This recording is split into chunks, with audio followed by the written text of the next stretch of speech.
Sorry. That shocked expression on your face is just too amusing. I couldn't help myself.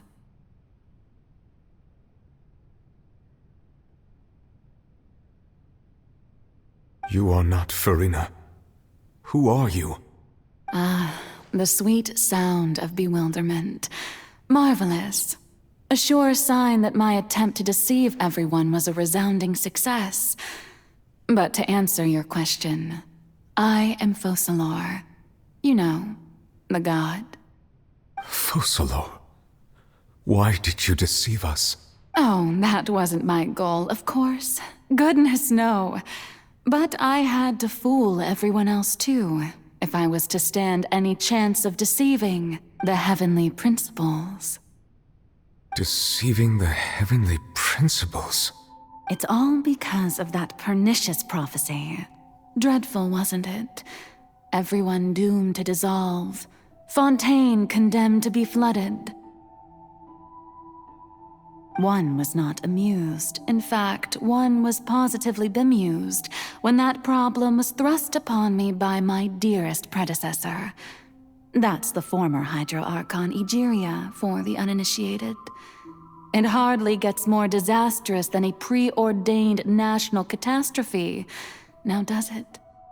She knew it would surely come to pass. And as one of the seven, she also knew full well that one defies the heavenly principles at one's peril. So yes, as you have no doubt surmised, it was a rather impossible situation that I found myself in. I spent a terribly long time mulling it over, alone on the ocean floor.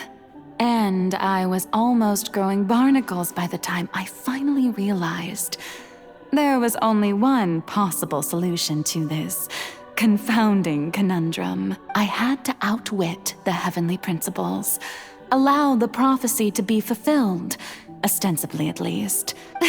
I'm a genius, I know. I can only assume that's why Egeria chose me as her successor. Although, looking back now, it was hardly the inheritance one dreams of. But one can only play the hand one is dealt.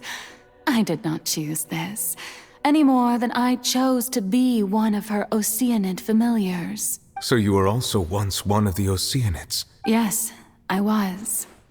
I always dreamed of becoming human. And I still do, even now. After becoming a god, I separated my divinity from my body and spirit, leaving behind only a self that was as naive and bewildered as my past self on her first day as a human being.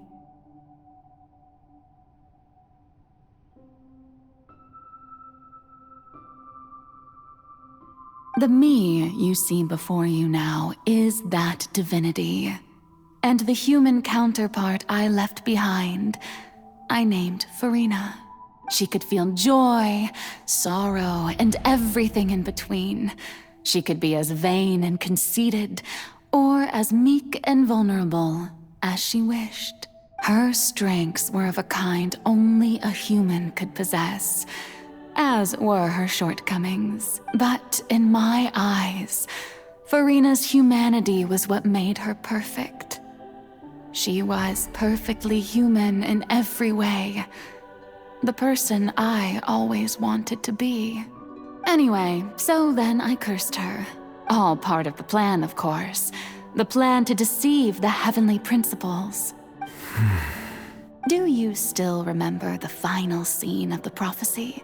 In order that the prophecy might appear fulfilled, I invited Farina to be an actress under the curse I placed on her. So long as I, Focalor's divinity, continued to exist, she could not die. But nor was she free to live her life in the pursuit of happiness. Instead, she was forced to take the stage in the opera house, to embrace the role of leading lady, to forever play the part of the god from the prophecy, all to create a deceitful appearance of that prophecy coming to pass.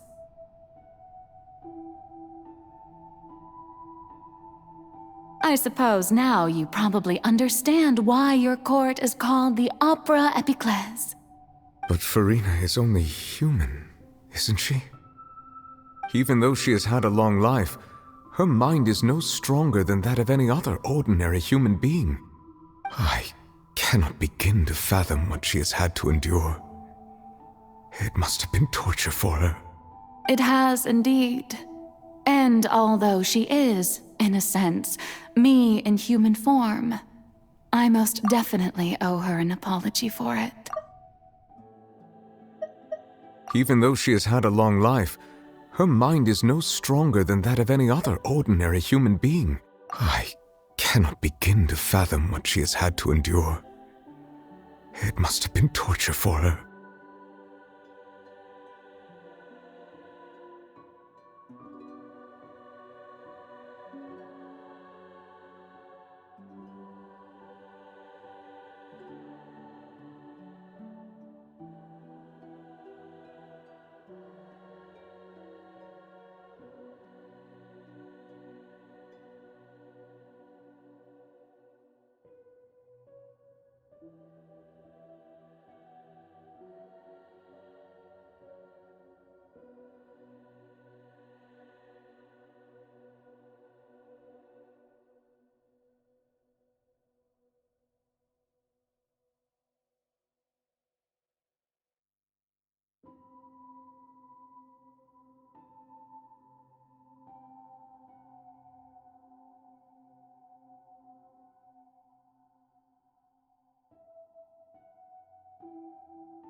It's been 500 years, and all along, she's been playing her part in the most unimaginably long, unbearably lonely, and agonizingly painful opera of all time.